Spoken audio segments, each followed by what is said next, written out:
Diaries podcast. I'm your host, Grace Costa, a commercial photographer of over 2 decades, a photo-based artist and a photography mentor. This podcast opens up a secret diary about the world of the photography industry. We'll bring you inspiring interviews with industry professionals, as well as stories and tips to help you propel through your photography journey, whether you're just starting out or a seasoned pro. Thanks for joining me today. Now let's open the latest diary. Hi friends, welcome back to the Photo Diaries podcast. Today I'm with Stef King. She's a lifestyle, fashion and editorial photographer over in Western Australia, and we've been friends for a little while now. We first met at the Refocus retreat where we were first introduced to each other. We were both educators sponsored by Nikon to be there to teach other photographers different parts of the photography industry. And Stef was there teaching fashion photography and lighting. And I was there teaching horse photography, mentoring, and a keynote speaker. We gelled very well. We have a lot in common. And it is my joy to bring you Stef King today to talk all things editorial and advertising photography. Hi, Stef. Hi, Grace.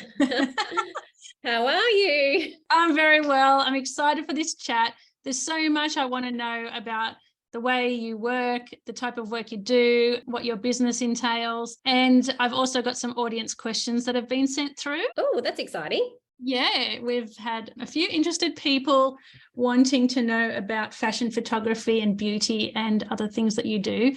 Yeah, sure. Anyway, how are you, my friend? Really good. I just did a really beautiful jewelry shoot yesterday, which I'm very excited about. All came together beautifully. And last week I was 5 hours north of Perth shooting a renewable energy company. So, it's always something new for me. Yeah, we want to know more about that stuff. So I will read Stef's bio for you.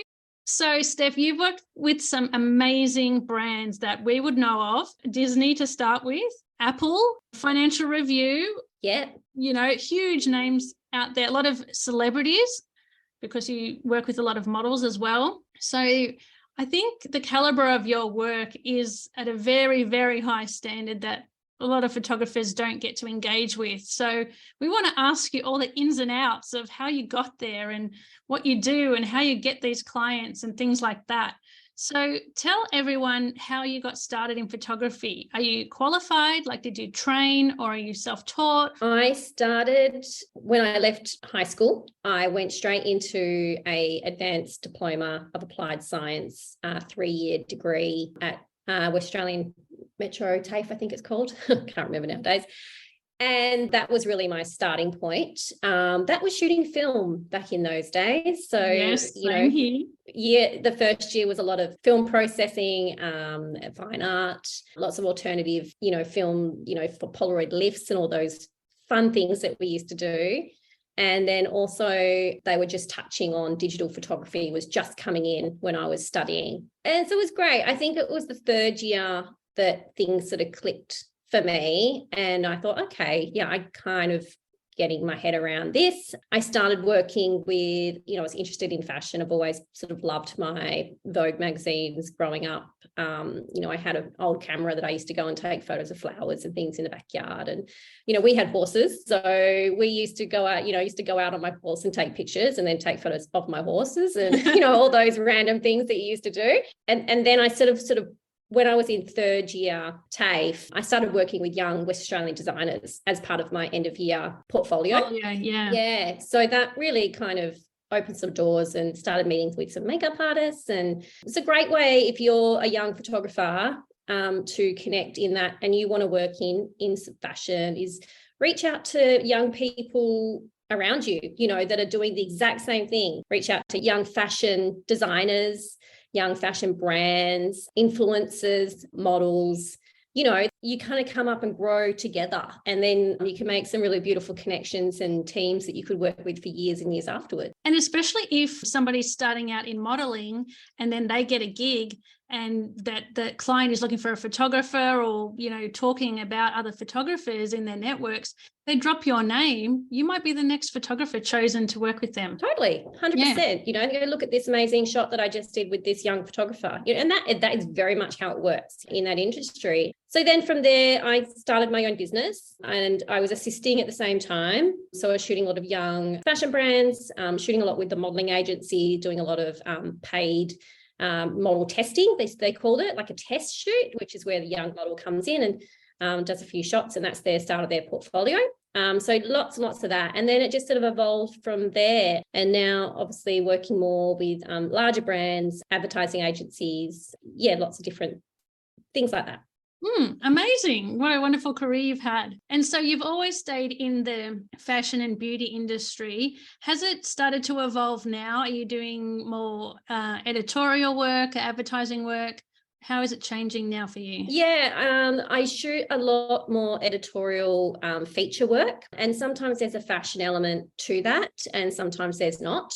So some of my clients are like the Fin Review, the Australian, Sunday Times magazine, and that's where they send you out and say, we want to come up with an idea, and they come up with a bit of a brief. They come up with the brief? Sometimes they come up with a brief, or sometimes they will ask for input on the concept and say, look, we want to photograph this person.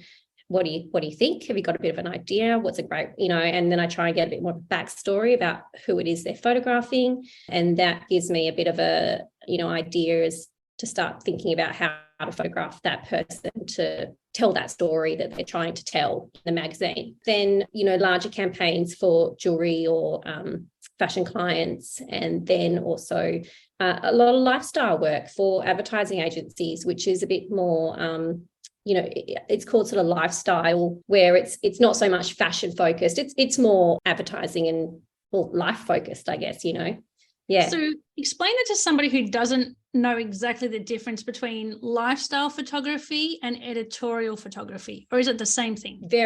So editorial photography is, this is just my interpretation, of course, but editorial photography is photographing for a magazine, or a publication. So whether or not that's in the fashion realm or in a profile of a person that needs to be photographed for any sort of magazine or publication. And then lifestyle is more advertising realm, where it's a shoot where an ad agency or an art director or a direct client comes to you and says, we need to photograph a suite of images to sell our brand or sell our product, or tell a story about our product. Yeah. That's how I differentiate them. Yeah, I do too. I agree with you. Absolutely. That's really good to clarify that. And I think the editorial, do you feel like that is a genre that anybody in any state of Australia could get work in that regard? Is editorial, or is it because you're in Perth that there's more publications there? I would definitely say there's less publications here in Perth. Far less. But you still get the work. Yeah. So a lot of my editorial clients come from Melbourne or Sydney, and sometimes from overseas as well. Wow. Yeah. We really don't have a lot of magazines left in Perth anymore compared to what there used to be. Yeah, I didn't think so. I didn't think that was the case. That's why I was thinking, how come you're the target photographer for that type of work if they're not in your state? But I guess they travel to come and see you. They do it via Zoom. They still figure out, they give you a good brief. You have a lot of meetings so that you can still manage to deliver their needs even remotely. Yeah, and that's very much advertising realm. So advertising realm, you'd have a lot more Zoom meetings, pre-production meetings, Zoom meetings like this before a big shoot. Normally, whereas editorially, I think it's more, they will email a brief and say, Steph, we need to photograph this person. This is the shots where they need to go. Like it might be, it's a cover with maybe a story inside, or it might just be, something for online. Which is even, you just don't know. So it's nice to know those things before you shoot, though, obviously, so that you can make sure you're shooting to the correct formats and everything, and cropping and all the rest. Yes. Which is very important for print, not as much for online, but very important for print. And so normally they'll just email a brief through and say, we need to photograph this person at this time. And editorial tends to be like faster paced. So the brief will come in for, say, next week, or tomorrow, or 2 weeks time, and then it's like, can you do it? This is sort of the budget, this is what we need, and then you sort of say yes or no. Yeah, I can go out and do that. And then they generally editorially will let you have creative freedom to kind of come up with, because editorial work is storytelling ultimately. Yes. Like, you're helping tell the story that they're trying to, as much information as you can get from what the story's about, the better. Whereas advertising it's a lot more controlled. Like, there'll be separate mediums that they're trying to hit. Like, there might be in print, it might be billboard, it might be social media, of course, website. So each one, so advertising tends to have a lot more control around the shoot and how it happens. An art director might fly over for that, or like, or maybe via, like during COVID, via Zoom, they might Zoom in from somewhere. So that's it. They're very different aspects, but I enjoy both for their different elements, because I'm a people photographer. I love photographing people. So I love that editorial element of being able to tell a story and being a part of that storytelling. And then advertising, from a creative point of view, it's so much more controlled. You're kind of looking more at composition and, selling a product and what's the specific brand ideals and who's the target audience and all, so it's a women's jewelry brand and who is our perfect, who is the client that we're reaching? Like, is it a young teenager or is it like an older woman? Like all these different elements, both aspects of that sort of photography makes my brain think in different ways. So and so love it. When you're on a shoot with a creative director, because I've always been the creative director, as you know, yes, shoots, you have to take that role at times. But when there's a specific creative director assigned to your shoot, how much of the give and take is there need to be? Because they've got their job to do, you've got your job to do, but you've got your views as well. Are you always like in a collaboration mode, or are you just doing what you're told from the creative director? Yeah, well, hopefully it's the first. An art director or a creative director, they are your friend on a shoot. Like, they want to get a good result. You want to get a good result. Like, they're not trying to fight with you. They are trying to help you make the vision come to life. So really, as a photographer, you are a technician in some ways. Like, there is a concept and an idea, but it's your job as a photographer to create that, to make that come to life. I once heard a really great advertising photographer say to me, shoot to the brief. And then at the very end, just try something a little bit different. Just throw something in and just say to the art director, I'm just going to try something. Like, because that's kind of you shoot to your get the shot. That's the main key. But then if you, let me just try a different angle, different lens, or let me just play with that light. Let's just throw something up, if we've got the time. And sometimes you can get some really magic moments that way that could just elevate it and take that shot somewhere else. That's somewhere quite special. And sometimes it doesn't work at all. So you just got to, don't worry about it. We've tried it. It didn't work, but we've got our shot in the bag, got to make sure everyone's happy first before you get all experimental and start throwing caution to the wind. And my colleague, when I was a photographer at the Department of Defence, he used to say, get the saver shot and then play around. Yes. Get what you need, play later. Yeah. Because you're also on the client's time. 100%. And so you need to get what you know is going to work. Mm-hmm. This is when you don't necessarily have a client like you. Get what you know is going to work and then play around and try and get something even better. Yeah. And, I was talking about earlier that I came from testing models, and on a model test, you would try lots of different lighting, lots of different angles. Like the brief from the modeling agency would always be like, shoot close up, shoot mid-length, and shoot full length, right? So now, generally on a large shoot or any sort of job I'm doing, I'm always shooting for options, because sometimes you go to a job and you shoot and you go, and if you've got one pose, one outfit, one look, or, one setup, there's no variation. So, get that shot, but shoot it close, shoot it mid-length, shoot it far away, like give yourself some options, and you can still stay in that safe realm of what the brief is. But if you're giving yourself options and the client some options along the line, I find that you're well, it's kind of like that safety thing again, isn't it? Like you're covering everything. You're covering your ass. Yeah. Covering your ass. Yeah, exactly. Yeah. Well, and sometimes then when you go to put all the shots together, pull from a closer up one, and then you might pull from a further away front one. And yeah. And when I've worked with advertising agencies in the past, they've always had in the brief to get, now that social media is around, a story format, a square format, a traditional format, so that you're shooting the same thing, but you're telling the subject, hold there, because I just need to change formats. I need to zoom in, zoom out, get square, get vertical, get horizontal. So you've got to consider all those formats. It's something really to keep in mind. I know. And because especially like, the format that we shoot on that 35mm crop or whatever on a digital camera. Do you remember when Instagram came in and I was like, okay, everyone has to make sure we're shooting so it fits in a square crop. And I was like, oh, right, yeah.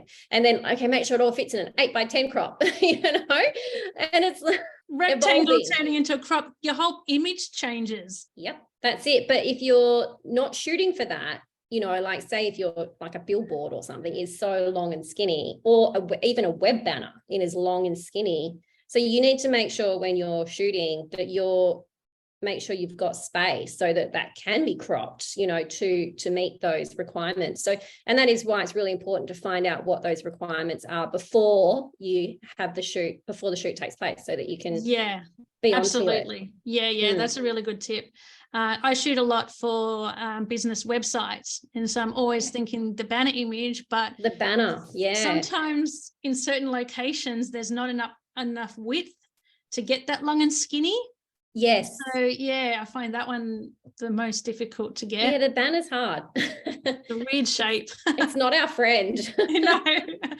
And so just going into quoting and pricing sort of structure, when a client is asking, say it's an advertising company and, they've got just different sorts of needs and formats, but that their images are going to be used for a billboard, do you price extra for a billboard license, or does it just remain like, here's the price for the job, no matter what you're going to use it for, is just this flat fee? So the way you're supposed to do it, and I say supposed to because every client is different, depending on if you're working with a new client, medium-sized business, large business, like really the quoting process, you need to budget that suits you for the job, make sure you're always getting paid.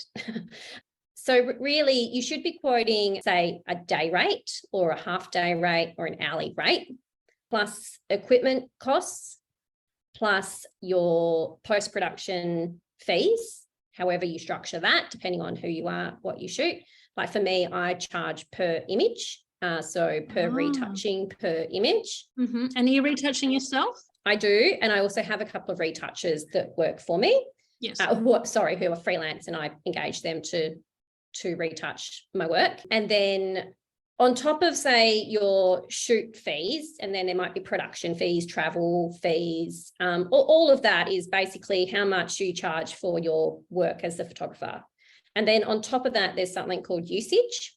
So usage really is where the images are going to be used and for how long. So is it social media? Is it website? Is it print medium? Is it billboard?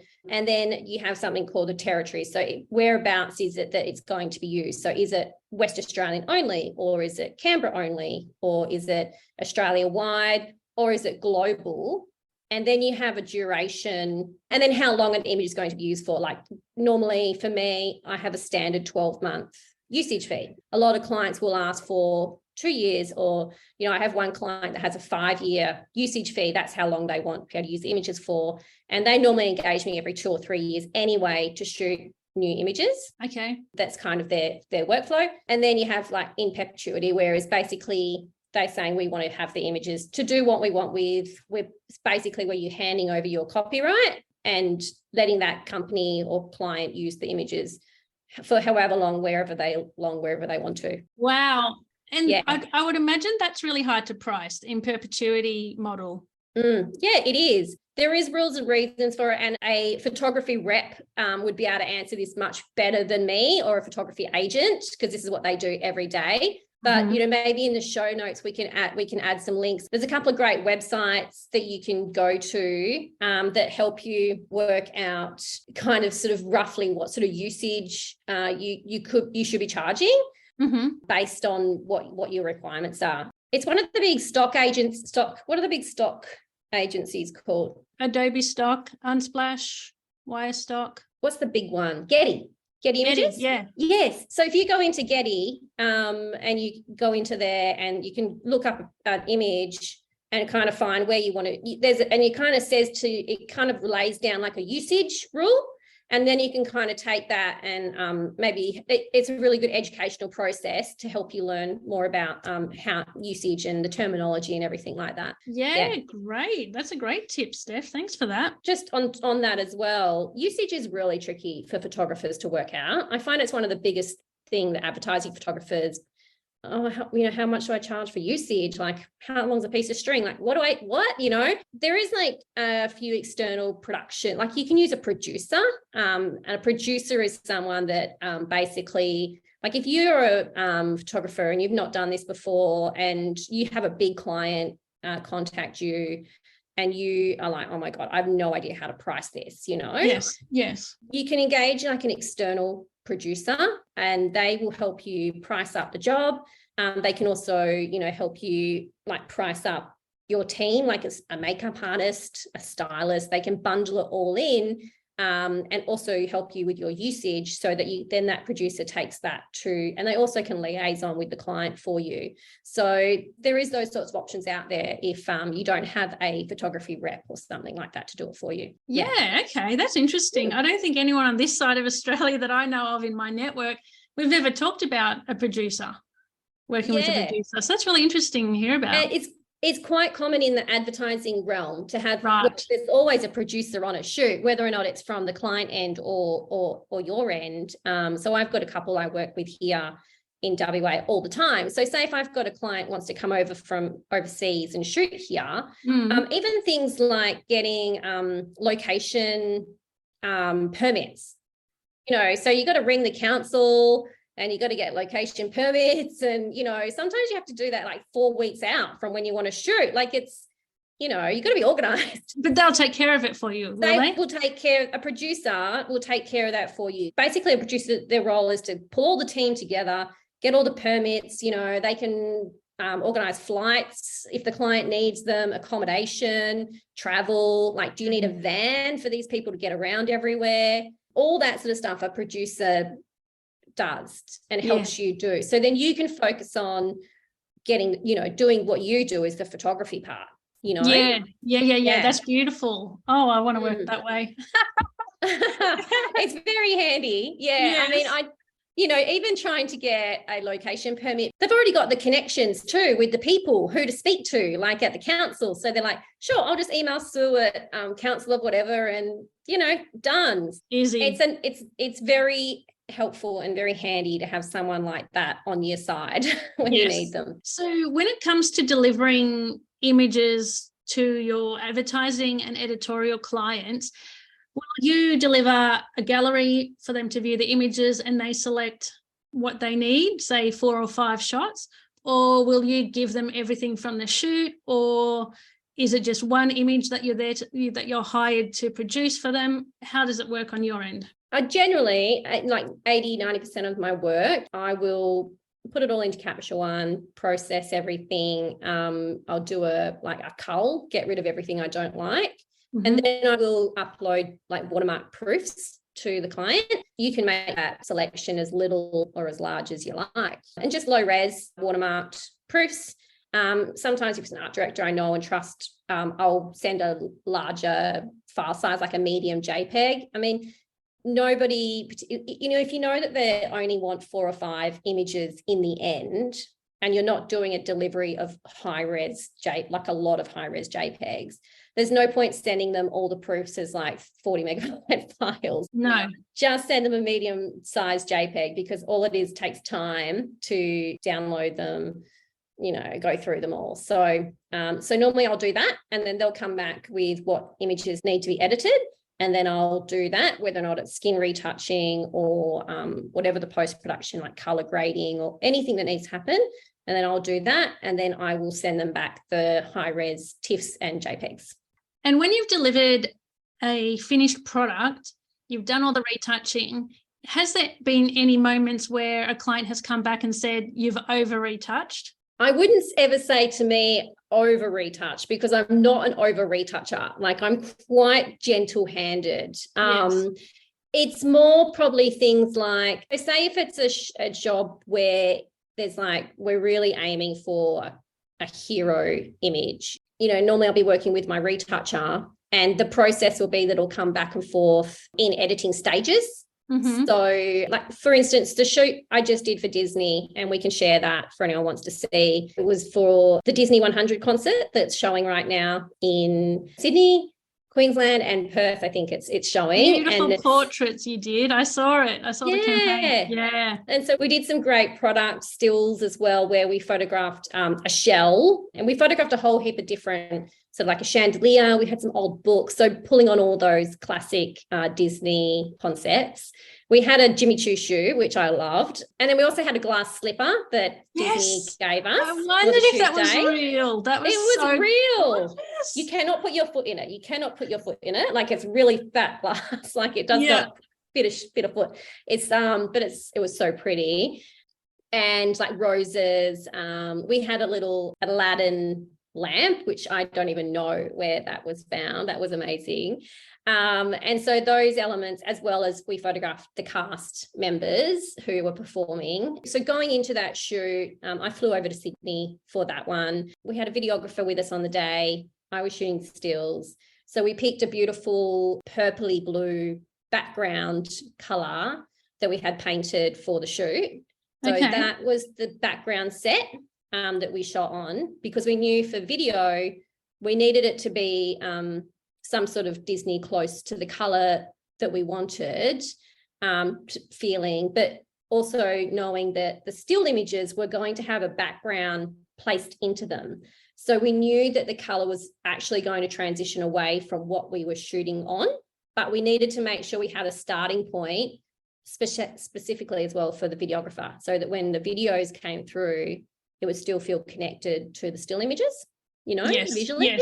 Yes. And my retoucher basically put in the panel behind, and he kind of took the images. And so the client, myself, and the retoucher were constantly in contact over 2-3 months, just going back and forth, and then getting approvals from, making sure that it was looking good, everyone was happy, and then putting in the sparkles. And then Hank put in like all the bubbles and everything, and then we had them animated so they were moving. It was quite, it's so many processes, so many steps until you get to that final image, like even going back and forth.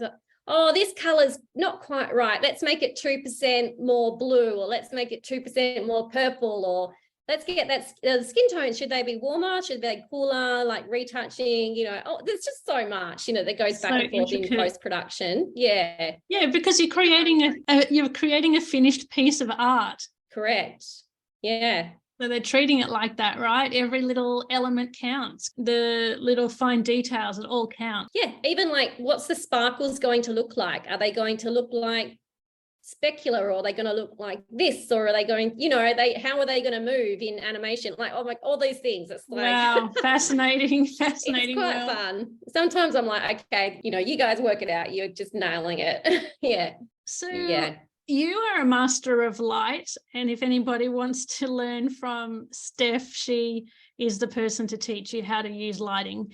Well, where did you learn how to master your studio lighting techniques? Years and years and years of just practicing. I think that's really what lighting is. It's learning, it's trying, it's experimenting. I once had a model agent tell me, Steph, shoot this way and do this lighting technique until you nail it. And then once you've nailed it, try something else and then nail that. And then try something else and then nail that. And I think that's always stuck with me. It's like I very much have some go-to lighting, but, play. And light is very much about seeing it. And this is what I always say when I'm doing my studio workshops is turn on your modeling lights.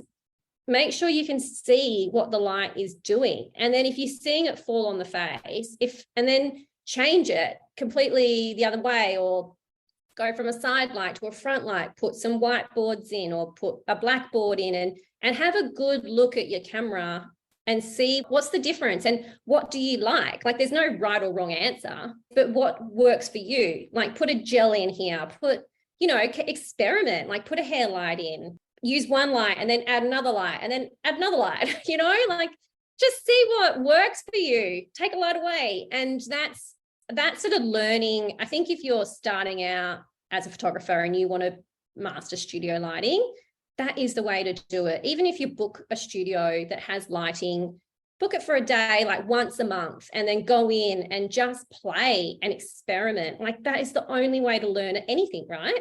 Yeah, I agree with you. I agree. But I would highly recommend my listeners go to Steph's portfolio on her website. You will see the best variety of lighting techniques in one place on your really? Yeah, I feel like honestly, you've got, if you want to do silhouettes, you've got a silhouette there. If you want to look at Rembrandt lighting, you've got a Rembrandt there. If you want backlighting, if you want side lighting, if you want bright sunny day lighting, it's all there in your portfolio. And I can see a style obviously in your work, but there's also variety. Mm-hmm. And of course, there would be variety because you work with a lot of different brands and agencies and different personalities. So there needs to be individuality within all of that. So let's talk about lighting and shooting in direct sunlight, which 90% of us want to avoid, including myself. But you can teach us how to do it better. Okay. I can do that. Tell us the secret, Steph. The secret to shooting in direct sun is don't do it at 12 o'clock during the day. So the later in the afternoon, try and pick a clear, sunny day. And I think you find with that direct sun approach, you might notice it's more common in fashion photography than any other type of genre. Yes, I agree. And that is because generally you've got a hair and makeup artist, but also you're shooting predominantly younger models, younger faces. And so I think younger skin and, I love shooting all sorts of different skin, like old people, young people, everyone. I love everyone has a story to tell. But really direct sun, you have to angle the face up, because if you're shooting in direct sun and it's like, say it's 9 o'clock, even 10 o'clock during the day, in Australian sun, it is so harsh and it's so bright at say 9, 10 o'clock in the morning in summer. So you will find, you see these shots where the model's face is angled up, and that's to catch the light. Because if your face is straight to the camera, you get these really dark shadows under the eyes where the sun's hitting it, and you get even the eyelash and the dark shadow. So if you angle the face up and slightly tilt it, you get this beautiful sun. And that comes back to looking at light, like look at what the light is doing. I shoot on Nikon. I've always shot on Nikon.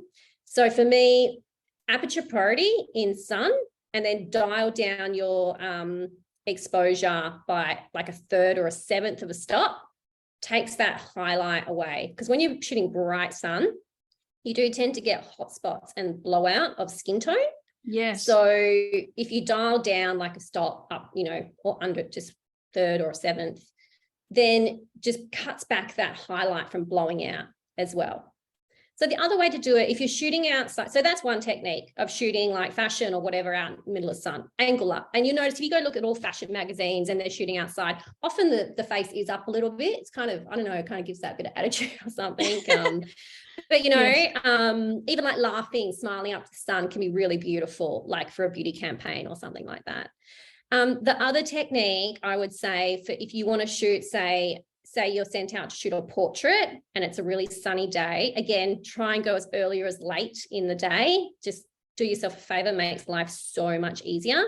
You know, you can get beautiful light in the morning and late afternoon that you don't need anything. But the other way is to take an assistant with you and put a big scrim over top and then and maybe a reflector underneath. And that's kind of creating, but that's a bit harder because also you need hands.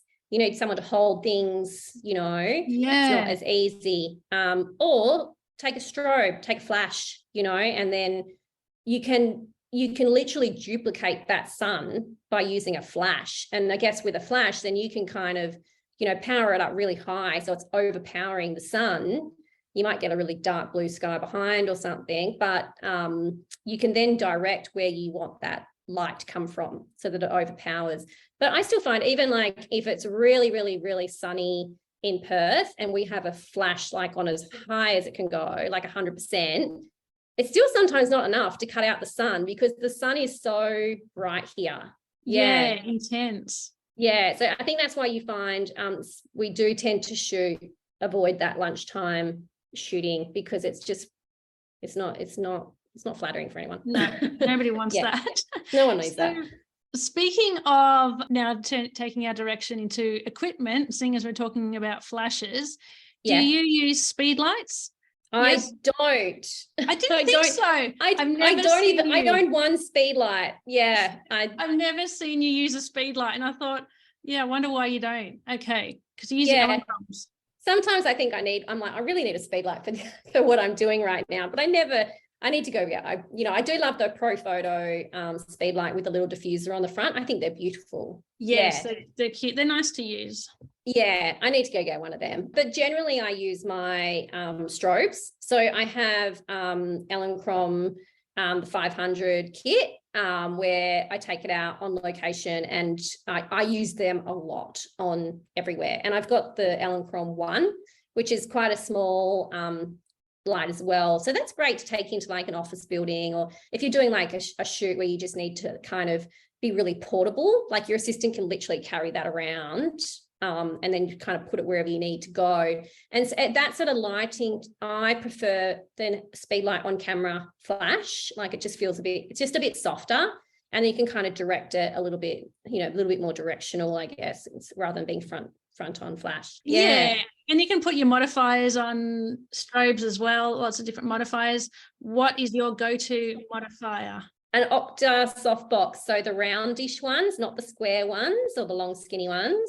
Yeah, and I really like the Snap Luxe ones that you just kind of, it's almost like an umbrella, but you pop it open and it opens up to a brolly. So for beauty and fashion, I often use like 100 deep or like a big wide one, or even like a 150 real big one. And I might play around with a couple of them. On location, normally it'll be like a smaller kit with a smaller softbox and lots of scrims and lots of reflectors. Reflectors are your friends. So you must have assistants on your shoots to have all that equipment, because when I do a shoot, I've narrowed down my equipment dramatically because I don't take assistants usually. And I just need enough that I can carry in one or two trips from the car. But if you're talking, you're going to have all those reflectors and all those soft boxes. Is somebody helping you with that? Yep.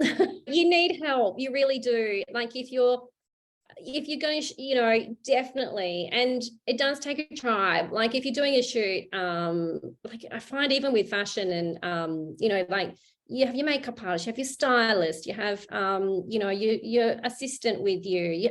There's always people that really, and they all do their own little role to make it work. But going out on a shoot, and if you are needing to use external lights or reflectors, take an assistant with you. Even if like you're starting out and you want to tee up with another photographer and you go and help each other on shoots, like if there's no budget for an assistant yet, then tee up with someone else that can help you, or budget in an assistant, on a shoot, because nobody is going to argue with the fact that you need help, because photography is like, the gear can be really heavy too, and holding things, and even from a safety aspect, like, if there's a bit of wind and there's a stand, I'd rather have an assistant that's got some idea of, qualification, they've been through TAFE, where they know how to set up stand, and aware that if it's a bit windy, they need to hold on to that stand.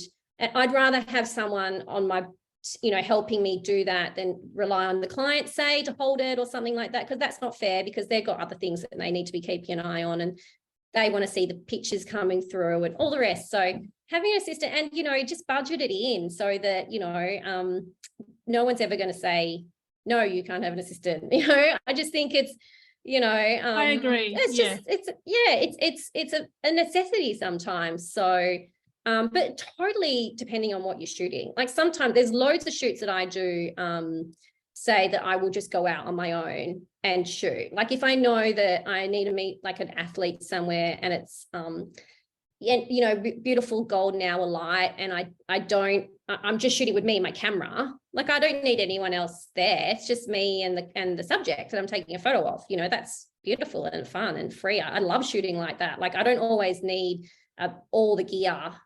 Sometimes it's that doing nothing and just having you and a camera that you get all that some beautiful work. Yeah, absolutely.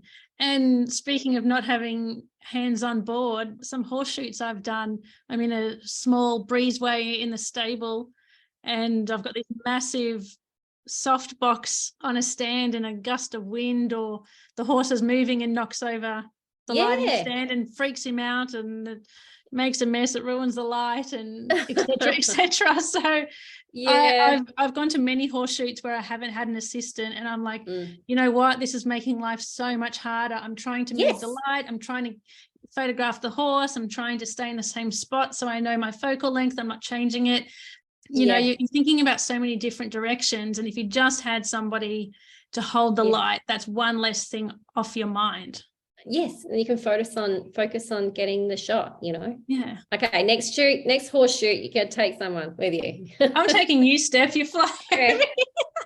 No. Yeah, I'd love to. I love, I'm a horsey girl from way back. You are. So you would love to come on a horse shoot with me. Yeah. I missed the one you did at Retreat Focus, because I think I was talking at the same time. You were, you had a workshop at the same time, but that one was just a horse head portrait. I'd love you to see how I shoot a horse on location with a human. Yes. It's really difficult. You've got 6 moving legs. You're trying to get the horse to stand right, the person to stand right, the pose, the props, everything. It's really, really difficult. Yeah, and getting them engaged, getting those ears forward. Ears forward, always the ears forward. Yeah, it's a challenge, but when you get the shot and it turns out perfect, it's, wow, magic, right? Yeah, magic. Yeah. Okay, lock it in. I'm coming over. That's what we love about photography, is the magic, the results. That's what it is for me. It's the magic. It is the magic, and it's not easy to get that magic. And, just you got to keep trying at it. Sometimes it's not magic. That's fine. It's okay.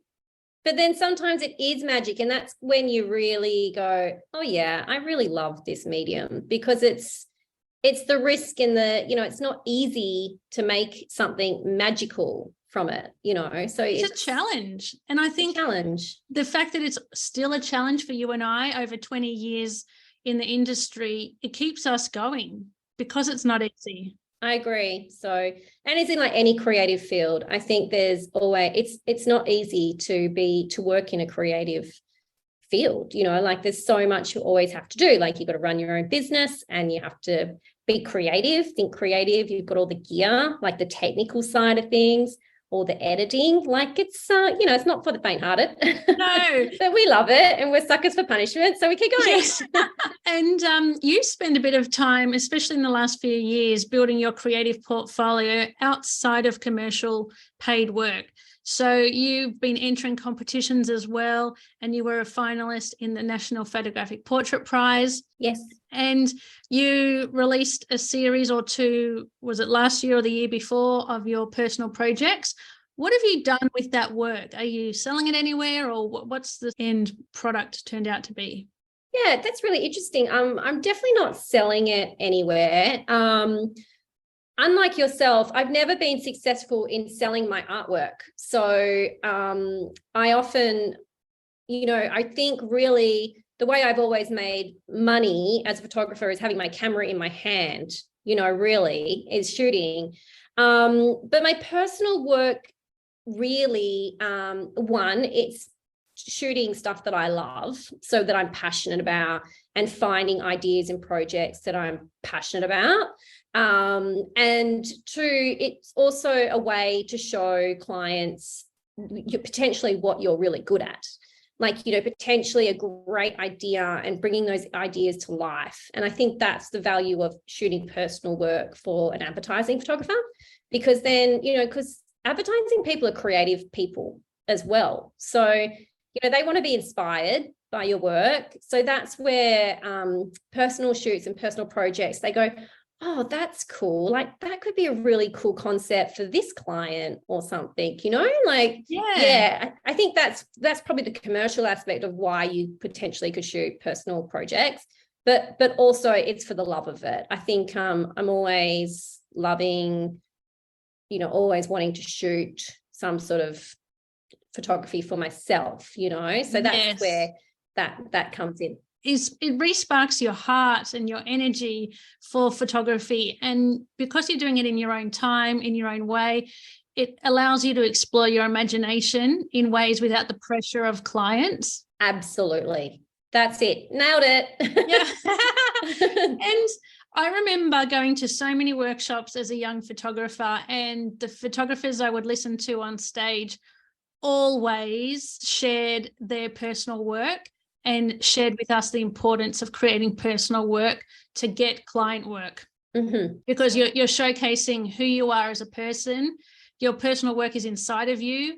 It's your creativity. It's your thoughts, your storylines, your imagination, and they want to see who you are through your work, aside from the paid stuff. Yeah, it's so important. And I think now, even trying not to put pressure on yourself to do like big, grand personal projects, that like just do little shoots that satisfy, like, you doesn't have to, you can do big projects that change the world, which are incredible, but sometimes even just little small shoots just to keep you engaged and on your own path is so good too, such a great thing. And also I learned, especially when I was full-time photographer for the government at Defence, I did a lot of personal work in that time. I was, Monday to Friday working for them, but on the weekends I'd engage in my own personal projects.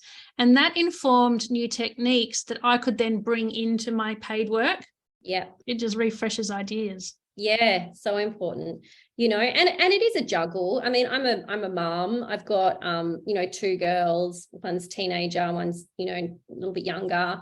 And, it's juggling everything as well, like your personal work, your personal passions, your paid clients, all your work stuff, and also family life and life as well. That's important too. So let's talk about that then. Share with us how you run your business, because your business model isn't like hustle hard, work 9 to 5, back-to-back clients, back-to-back shoots, get as many shoots as possible in the 8-hour day. How do you work so that you maintain your home life, control your work life nicely, you're not burnt out, you enjoy photography, you can do personal work on the side if you wish to? How does your business run like that? Yeah, so I mean, both my kids are at school now, so that's very handy. One's in year 6, one's in year 10. So really, I'm working from home at the moment. I've had studios in the past. I love both shooting from a studio, having an office, and working from home. I find both have their positive and negatives, of course. So really my work day starts at 9 o'clock once kids are at school, and work through. So this would be my editing sort of day, like an office day, and I work through to 2:30, pick up the kids, and then I've got a whole heap of stuff. Sometimes I can pick up a few more hours afterwards. And then, I don't edit at night anymore. When my kids were young and like babies, I'd be feeding the kids, looking after the children, like editing and doing everything all at the one time. And then they'd go to bed, and then I'd get on my computer and edit till like 11 o'clock at night, and then get up and do it all over again. Like, it was exhausting, but I didn't know any other way. And I didn't think we had the education around, how to deal with that sort of stuff. We didn't have as much childcare assistance and things like that we do now. I just used to juggle it all. But I also had really great grandparents, my mum and my husband's mum, that would take the kids for a full day, all that sort of stuff. So very lucky. And then on shoot day, shoot day can start 6, or it could right through to 6 o'clock at night. So on those days, I have to get people to pick up the kids and that sort of juggle, and the nanas thank God for the nanas, but now they're getting a bit older, they can ride their bikes and things like that. But so shoot day, so I try and, 2-3 days a week shooting is plenty for me, so sometimes it might be a big shoot that goes over 2 or 3 days, which is fine. Or I might have to go away and shoot something and then fly back. Like, I love all that. And my kids are so used to both of us being working parents, both of us sort of flying around or being in and out or doing things, that they cope very well with it now too. They've almost adjusted to it. Like, I'm sure they don't love it. They're like, can we come? They don't want to go to school. They're missing out. Let's go. I want to go to Singapore, something like that. But they cope very well. And so really 2 or 3 days shooting a week. Sometimes, and it ebbs and flows. Like, sometimes I can be super busy, whereas I'm shooting a lot, like every day. And then, but I try and balance that back with more editing time, and because also I'm just me, there's no one else apart from my assistants. They're all freelance. My producers are all freelance. So really it's just trying to balance all the workload as well. So, you literally, I wouldn't be able to shoot every day because I wouldn't be able to do the post-production and the retouching or even the editing, unless, so it is trying to juggle that and also create that work-life balance so that I'm not, so still having time with the girls as well, so that's really important. I try not to shoot weekends and things like that nowadays as well. That's like, I used to shoot weddings when I first started, so that was fine. And a lot of that was pre-children. And then when I had my girls, I shot weddings right up until my second child. And then when she came along, I was like, no, I need to stop because I've got no time. Like, I was shooting commercial work during the week and then weddings on the weekend. It was just too much. Yeah, way too much. Yeah, too much. So finding that balance is really important, and it keeps you happy as well and keeps you loving what you're doing. And exactly, otherwise you do tend to get burnt out, I guess. Yeah, that's right. And, we don't have to hustle hard anymore. We can have a different business model. I follow Denise Duffield-Thomas. She talks about the chill and prosper model, where I don't know that one. Yeah, I'll share the book with you actually. Yeah. She's about balancing your lifestyle and not working hard, not working too hard. So it's more like chill but prosper. So work in a chilled fashion where you're not taking on too much work, you're taking on only enough that's going to give you the revenue that you desire. Yes. And you can still prosper. You don't have to, it would translate for us, not shooting 5 shoots a day. Do you know what I mean? Just shooting maybe 3 a week or 5 a week and make the revenue that you're after. But have that space in between so that you can still liaise with your clients. You can still do your own editing if that's your choice. You can run your business in the fashion you design Yeah, that's rather right. than be a slave to your business where it's controlling you. You feel like you've got to take on every single client in that week. You can space it out and tell the client, well, this is what I've started doing. I'm not available this week. Are you, would next week suit you? Just so I can space things out a bit. Yeah. There's nothing 100%. wrong with that. And majority of the time, people are more than happy to, I think, yeah, like especially with the personal branding shoots, giving them a bit more time, to get themselves ready is always good too, Yeah, it's so important to try and space it out, and, even taking the dog for a walk, or, going to the gym and like editing, like if you're stuck on the computer all day, take half an hour to go for a walk. It's so important. And I find you come back to that computer so fresh, and when I'm walking, I start thinking about ideas and just remembering things that, oh, that's right, I knew I wanted to do that, or I wanted to dig into that archive and pull up some of those images for a mail out or something, like things like that when you're just stuck in the grind, you're not really thinking, like you're just kind of doing, and trying to stay off social media during the day. It's hard because you get so many DMs and and also social media makes you feel like you're with somebody, because when you work solo, there's no one to talk to, and social media feels social. You're looking at somebody, you're listening to them talk. If there's a live or whatever's happening, you feel connected, whereas without social media during your work day, it's not as connected. It's quite lonely. Yeah, and that's the thing.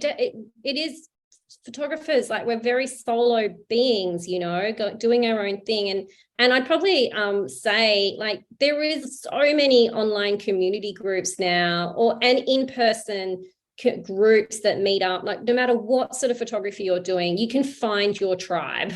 You can find your tribe, and like, if you're an introvert, or it's hard, but get out there and meet people, because all it can do is inspire you more, and then you can connect, share connections. There's so like, I've got a group of advertising photographers that I've connected with through a mentor, Christina Force, who I met years and years and years ago, and she's got a great it's a boot camp basically for advertising photographers, for serious photographers wanting to shoot serious advertising work. She's brilliant. She's like the guru, right? She's great. But the community of photographers I've met through them are all over the world. Some are in New York, in America, in Europe, in London, New Zealand, East Coast, West Coast. It's such a huge, it's great, and if you've got a sticky question, you can always ask. I think I heard you say in one of the podcasts that you had a group like that as well. Photographers, like personal branding photographers. Yeah, personal branding. But I've also started groups myself. If they don't exist, I create them. Oh yeah, you're clever like that. Yeah, it's a great idea. And I'm a real extrovert. I love being with people. I love connecting. I love going out for coffee. So I created a ladies in business group. I created an artist group. So yeah, it helps to stay connected.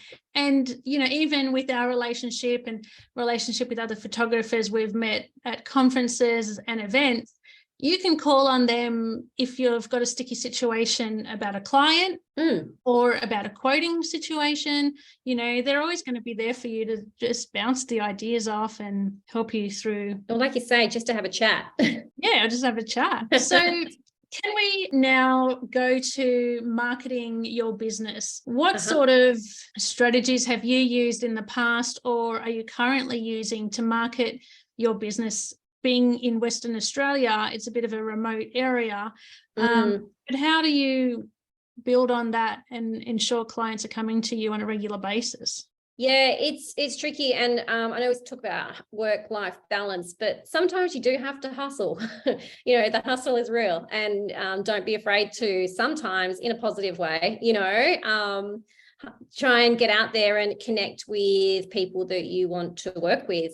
So for me, my marketing is, I have a few online platforms that promote like databases that I'm on, that people can find me. That really helps with your SEO. Google SEO. I mean, I've had the same website for 20 years. So I'm sure that helps some way with my SEO But even my website and photographers' websites are generally picture heavy, not SEO heavy. So going back in, like I had a client who I did a personal branding shoot for. She looked at my website and she goes, "Can I please have a chat to you about your SEO?" I was like, "Oh, I hate that word." Like every time you hear that word, I'm like, "I don't like that word." But she came in and she showed me how to do all the keywords and everything behind my images. So that at least so all the keywords and all that sort of stuff. So that sort of stuff's very important. I try and keep on top of that. I do a EDM mail out. So I try and do it once a month, but realistically, it's probably once every 2 months to my advertising client. I often try and keep in contact via email to clients. Like if I haven't spoken to them for a while, "Hey, how you going? You know, what's up?" "What's up?" and whatever. You know, and then I've just also started my Learn with Stef, which is more of an educational platform, which is a Substack basically. And so that's something I'm developing. Instead of in-person workshops, I'm going to try and do more regular informative things online. So that's... Tell us more, Steph. How can we get onto it? And what is it? Oh, it's pretty easy. I think you just click on my website and go to Learn with Stef, and it takes you through to the first Substack that I did. Have you heard of Substack? It's basically blogging. It's basically gone back to the old school blogging, but it's quite intuitive where you can... Yes, I have heard of it. Yeah. So it's just, you know, something I can do monthly, because I do get a lot of photographers say, "Hey, when are you doing your next workshop?" And you know, and I think it's something, the workshops in person, I normally do one a year. And it's not a lot, you know, one a year.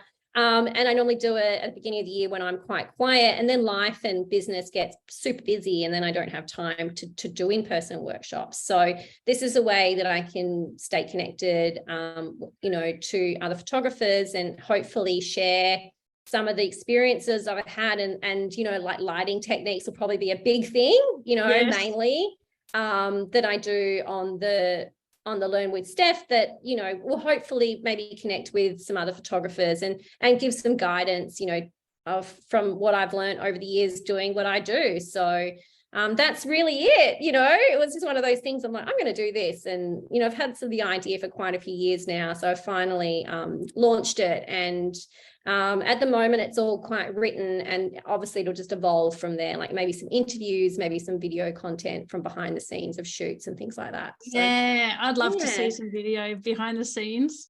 Yeah. So that's what I'm working on. So it's a work in progress. Beautiful, Steph. This is great. And I'll link in the show notes to your Learn with Steph platform so people can get involved.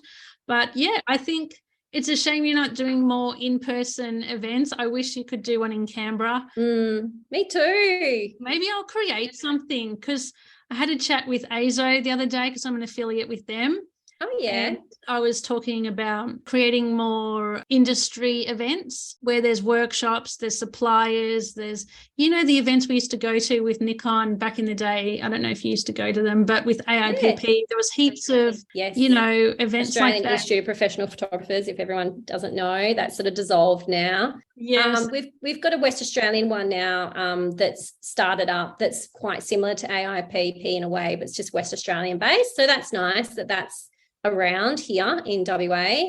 But yeah, it would be, I think, you know, with COVID, that's something just really stopped, and hopefully some of those in-person opportunities will arise again, you know. It'd be great. Do it, Grace. Make it happen. Either I have to make it happen, or the suppliers have to do something about it, because, you know, they need to reach the customers face to face. And you know, living in a place like Perth, same with Canberra, there's not that many suppliers in our territory, so you know, we have to buy things online. You don't get to touch it, you don't get to play with it before you buy, you don't know what you're buying, you don't get to talk to the salesperson about it. So those industry events are worth their weight in gold. They so are. Well, I'm really grateful for our chat today, and that you gave us the time that you did so that we can learn all about your side of the industry. I think you gave us a lot of takeaways. And friends, I'd love you to follow Steph over on Instagram. She's got 2 accounts, so I will put them in the show notes for you. But thank you, Steph. I will talk to you very soon. Thank you, Grace. I loved being a part of it. Thanks so much. No worries. Okay, friends, until next time, I will catch you on the next episode, and happy listening. Bye. That's it for today's episode. If you found it valuable, I invite you to leave a review so more people can find this podcast, or simply subscribe to be notified when each new episode drops. Until next time, see you later.